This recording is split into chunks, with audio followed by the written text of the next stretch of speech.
Good afternoon, student. This is your Hindi class. I am your Hindi teacher S.K. Upadhyay. 29 अप्रैल के lecture में आप लोगों ने द्विग समास और द्वंद्व समास के बारे में पढ़ा था और उस पर आधारित वर्क प्रैक्टिस सेट भी दिया गया था. आज हम लोग बहुब्रीहि समास के बारे में जानेंगे. अभी तक जितने भी समास हम लोगों ने अव्ययी भाव समास, तत्पुरुष समास, कर्मधारय समास, द्विग समास, द्वंद्व समास पढ़ा. प्रत्येक समास में हमने बताया कि दो पद होते थे. दोनों पदों में कोई ना कोई पद प्रधान होता था. लेकिन बहुब्रीहि समास अपने आप में एक विशेष प्रकार का समास है जिसमें दोनों पद यानी पूर्व पद और उत्तर पद दोनों में कोई पद प्रधान नहीं होता. किसी तीसरे पद की ओर वो संकेत करता है. अब इसकी परिभाषा पर आते हैं. बहुब्रीहि समास जिस समास के समस्त पदों में कोई भी पद प्रधान ना हो बल्कि दोनों पद मिलकर किसी तीसरे पद की ओर संकेत करते हैं वहाँ बहुब्रीहि समास होता है. ना तो पूर्व पद प्रधान होगा ना उत्तर पद प्रधान होगा किसी तीसरे पद की ओर संकेत करता है. अब इसके उदाहरण पर आते हैं. समस्त पद का विग्रह गजानन, ये हमारा समस्त पद है और इसका विग्रह करते हैं तो गज से आनन वाला. गज का मतलब हाथी, आनन का मतलब सिर वाला, तो हाथी के सिर वाला. अब ना तो यहाँ गज से मतलब है और ना तो आनंद से. कोई तीसरे को बता रहा है. कौन को? किसको? गणेश जी को, भगवान गणेश को बता रहा है.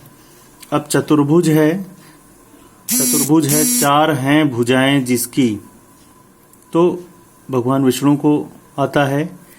तो चतुर का मतलब हो गया जो है चार और भुज का मतलब हो गया भुजाएं. इसी को अगर, क्योंकि समास जो होता है वो विग्रह पर निर्भर करता है और विग्रह करने के आधार पर उसका नामकरण होता है. नाम जैसे अगर चतुर्भुज यहाँ आपका बहुब्रीहि समास बताया जा रहा है, लेकिन अगर इसको चार भुजाओं का समाहार अगर इसको लिख देंगे तब ये हमारा द्विग समास हो जाएगा, क्योंकि भुजा की विशेषता बता रहा है, क्योंकि पहला पद संख्यावाची है. ये हमने द्विग समास में बताया था. तो विग्रह के आधार पर चार भुजाएं हैं जिसकी अगर बताया तो विष्णु हो गया, और अगर इसको लिख देते हैं चार भुजाओं का समाहार तो ये क्या हो जाएगा आपका? ये द्विग समास हो जाएगा, त्रिलोचन. अब त्रिलोचन भी वही चक्कर है, इसको भी द्विग समास कह सकते हैं. तीन लोचनों का समाहार, तब ये द्विग समास हो जाएगा. लेकिन अगर इस तरीके से करते हैं तीन आंखों वाला तो क्या हो जाएगा? अर्थात शिव जी. दीर्घ बाहु, दीर्घ का मतलब विशाल या बड़ी, बाहु का मतलब भुजाएं, तो लंबी भुजाओं वाला यानी दीर्घ भुजाओं वाला तो कौन है? विष्णु. तब ये आपका क्या हो गया?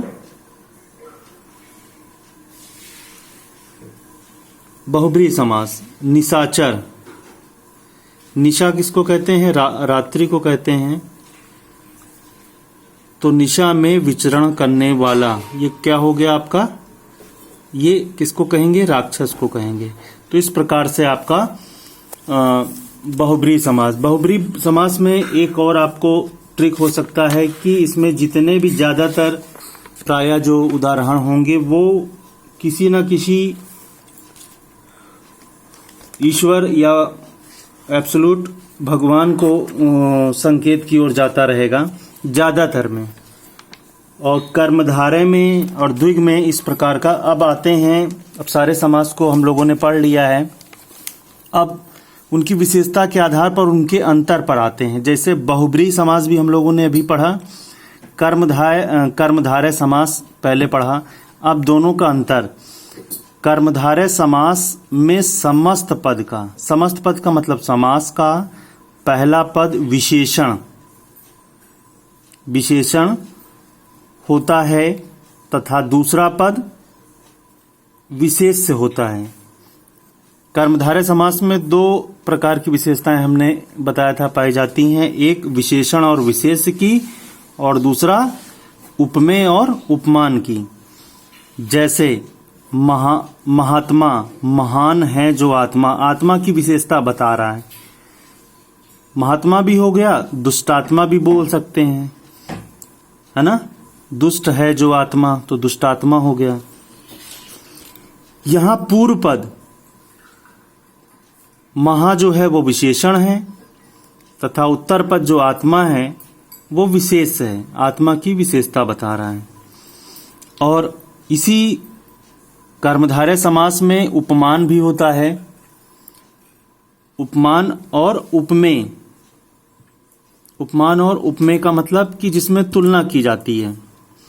अब बहुब्रीहि समास में आते हैं। बहुब्रीहि समास में समस्त पद ही किसी अन्य विशेष के लिए विशेषण का कार्य करता है, अर्थात दोनों पद मिलकर किसी तीसरे पद की ओर संकेत करते हैं।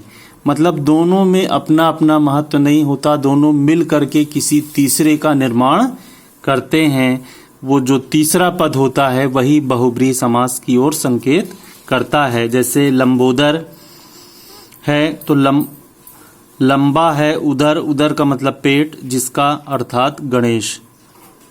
अब एक बार और समझ लीजिए, कभी कभी विग्रह में हम समास का विग्रह करते हैं तो कभी क्लास वर्क की कॉपी में या टीचर ने बताया तो विग्रह आपने किसी दूसरे तरीके से बताया है और फिर आपने उसी विग्रह को दूसरे तरीके से व्यक्त कर दिया तो समास का नाम बदल गया। तो आपको ये लगता है कि वहां तो ये समास ये बताया गया तो यही रहेगा, लेकिन विग्रह के आधार पर समास का नाम परिवर्तित होता है। जैसे पीताम्बर, पीताम्बर को दोनों ही वर्गों में रखा गया है, यानी कर्मधारय समास के वर्ग में भी और बहुब्रीहि समास के वर्ग में भी। तो अब पीताम्बर को कैसे लिखें तो कर्म पीला वस्त्र है जो, यानी वस्त्र की विशेषता बता रहा है। यहाँ विशेषण और विशेष का काम है। विशेष जो है आपका जो है वस्त्र हो गया और विशेषण क्या हो गया, पीला हो गया। तब यहाँ कर्मधारय समास। अब इसी पीताम्बर को अगर हम लिखते हैं पीले वस्त्र हैं जिसके, अर्थात श्री कृष्ण, तब ये बहुब्रीहि समास हो गया। दोनों का विग्रह अलग अलग हो गया और विग्रह के कारण समास का नाम भी अलग अलग हो गया। अब दूसरा है कमल नयन, कमल जैसे नयन, यानी उपमेय और उपमान की बात है। नयन की तुलना किससे की जा रही है, आंखों की तुलना, नयन का मतलब आंख, आंखों की तुलना किससे की जा रही, कमल से। आंखों की तुलना कमल से करने के कारण दिया गया समास कैसा समास है, कर्मधारय समास। इसी समास को बहुब्रीहि के रूप में कमल जैसे नयन हैं जिसके, कौन है, अर्थात श्री राम, ये बहुब्रीहि समास हो गया आपका।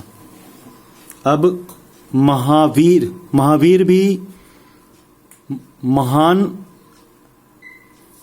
महान वीर, यानी वीर की विशेषता बता, वीर कैसा है, महान है। तो वीर आपका विशेष हो गया और महान आपका क्या हो गया, विशेषण हो गया। तो दिया गया समास कर्मधारय समास।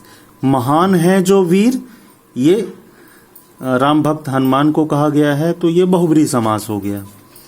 नीलकंठ देखिए, ये बहुत ज्यादा मिस्टेक होता है, इसलिए अंतर एग्जाम में आए या कॉपी में लिखना है वो अलग चीज है, लेकिन अंतर से हमारा जो भी संदेह होता है या डाउट्स होते हैं वो क्लियर हो जाते हैं। तो नीलकंठ क्या है, नीला कंठ, यानी कंठ की विशेषता बता रहा। कंठ आपका विशेष हो गया और नीला क्या हो गया आपका, विशेषण हो गया, कर्मधारय समास। नीला कंठ है जिसका, अर्थात शिव जी का, तो बहुब्रीहि समास हो गया।